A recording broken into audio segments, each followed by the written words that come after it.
Here's our first question. This is an advice show, by the way. We take your questions and turn them alchemy-like into wisdom. I have a bat flying around my apartment.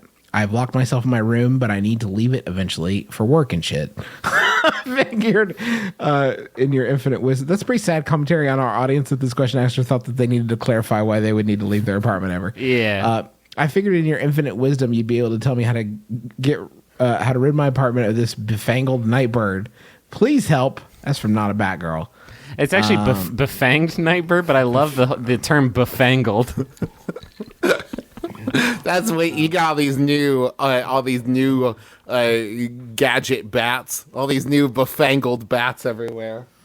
The one time I've had a bat in the house, our dad dressed up like a horseshit Batman in a windbreaker and a balaclava and like goggles and a tennis racket.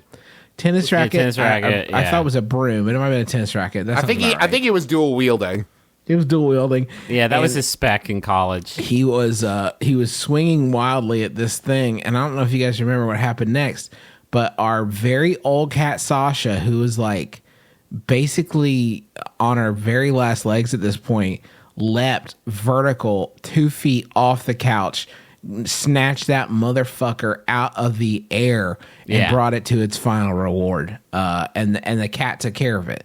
So that would be my one first advice would be like to go the Fred Penner route. Old lady swallowed a bat or swallowed a cat to get the bat. Well, none of us swallowed Sasha afterwards. Your apartment would swallow a cat. Don't swallow the bat is what I'm saying. Now I might get rabies from it is what I know. One thing about it, one problem. If you think about it, the bat's not very big, and your apartment is probably relatively large compared to the bat. Maybe you just have like a new shitty roommate. I've had worse roommates than that.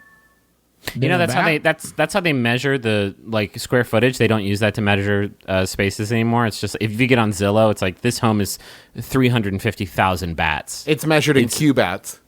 Travis, that's almost a Pokemon. Better than this. I'm not. It's true. It's a good point. Thank you. How do you get rid of a bat?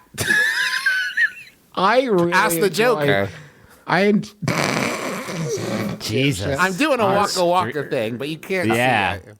I really enjoy the idea that this person is just huddled in a corner waiting for this podcast episode to drop, praying that we don't go late for Memorial Day. Please help. Love a skeleton. So hungry. The bat's not going to hurt you, but that doesn't matter. I know that the big mouse that lives in my garage isn't going to hurt me, but I am still very afraid of him or her. Travis, are you a mouse guy? No. I have a theory. I love Mouse Hunt with Nathan Lane. I have a theory that everybody breaks down into mice or spider guys. Like you're a spider guy or you're a mouse guy or mouse lady or a spider lady. I vote no on to all. See, spiders are like not. I don't trip with spiders. Like that's fine. I'll put them on. I'll get a sheet of construction paper, scoot them onto it, take them out to freedom outside. That does not bother me. Mice can fuck right off. See, for me, I'm just like I'm not a small furry thing that suddenly comes out of nowhere and moves inhumanly. So mice. Mice. Your mice, your spiders, your bats, snakes, lizards, no problem. Got nothing. Borrowers. Borables. I watched a giant groundhog out in my yard, and I was watching him sort of with novelty at first because it was like, fuck yeah, that's awesome. Look at that big groundhog. I've never seen one of these. This is amazing. I'm looking at a groundhog. And then I had a moment where I was like, God damn it, it's a big rat. And I fucking flipped. Can you imagine if Justin saw a capybara in the wild? Holy shit. Well, he would be fine because he wouldn't get a second alone with that capybara if I was around. Don't bother me at all to see rodentia in their natural habitat, which is to say not my home. I do not care to see, like, I don't care if squirrels are cruising around outside getting those acorns and nuts. That's fine. I just don't want them in my home. You like them when they're doing hard work and preparation. But not when they're just like... Every one of God's creatures in their place. That's all I'm saying. How do you get rid of a bat? Here, we've been fucking dancing around this issue, and I think I've got it. You just make a little trail of bananas out the front door.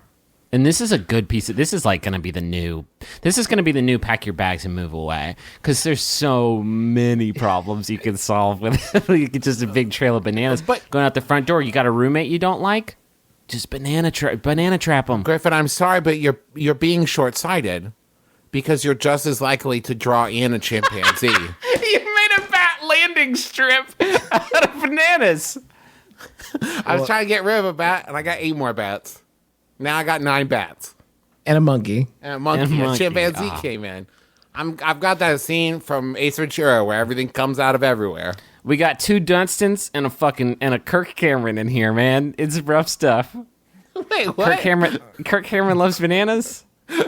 Now I would have to say that that monkey would temporarily fix your problem because like there's no way a monkey's gonna be cool with a bat cruising his nanas. I can't get off my nanas. I would rather have a monkey too because it's easier to keep track of.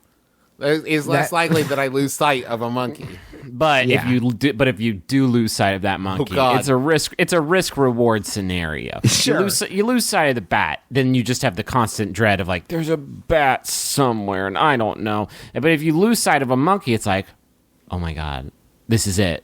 But that's why I have the motivational poster that says "Never lose sight of the monkey." Yeah.